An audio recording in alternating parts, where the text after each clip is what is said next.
اعوذ باللہ من الشیطان الرجیم، بسم اللہ الرحمن الرحیم۔ السلام علیکم معزز سامعین، آج کی ویڈیو میں آپ کے ساتھ شیئر کیا جائے گا کہ غلے کو جمع رکھنے کی کیا سزا ہے۔ مہنگا بیچنے کے لیے غلہ جمع رکھنا مہلک بیماریوں کا سبب بنتا ہے۔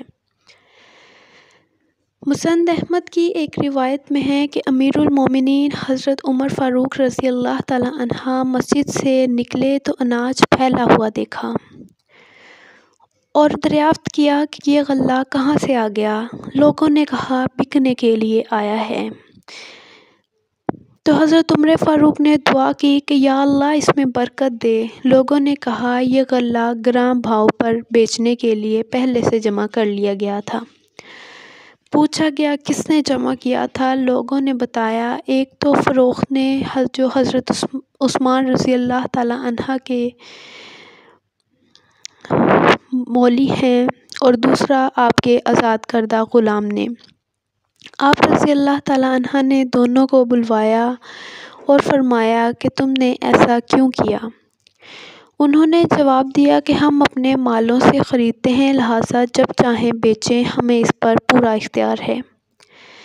تو حضرت عمر فاروق رضی اللہ تعالیٰ عنہ نے فرمایا سنو، میں نے رسول پاک صلی اللہ علیہ وآلہ وسلم سے سنا ہے کہ جو شخص مسلمانوں میں مہنگا بیچنے کے خیال سے غلہ روک کر رکھے، اسے اللہ تعالیٰ مفلس کر دے گا یا جزامی۔ یہ سن کر حضرت فروخت تو فرمانے لگے کہ میری توبہ ہے اللہ تعالیٰ سے، پھر آپ سے عہد کرتا ہوں کہ میں دوبارہ یہ کام نہیں کروں گا۔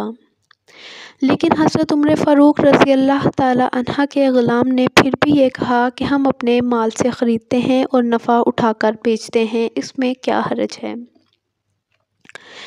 راوی حدیث حضرت ابو یحییٰ فرماتے ہیں کہ میں نے پھر دیکھا کہ اسے جذام ہو گیا اور جذامی بنا پھرتا تھا۔ ابن ماجہ میں ہے کہ جو شخص مسلمانوں کا غلہ گرام بھاؤ پر بیچنے کے لیے روک رکھے تو اللہ تعالیٰ اسے مفلس کر دے گا یا جزامی۔ امید ہے کہ ویڈیو کو آپ ضرور لائک کریں گے، چینل سبسکرائب کریں گے اور ویڈیو کو آگے بھی شیئر کریں گے۔ اگر آپ کی وجہ سے 10 لوگ بھی اس ویڈیو سے مستفید ہوں اور وہ بھی اس حرکت سے باز آ جائیں تو اللہ تعالیٰ آپ کو اس کا کتنا اجر دے گا۔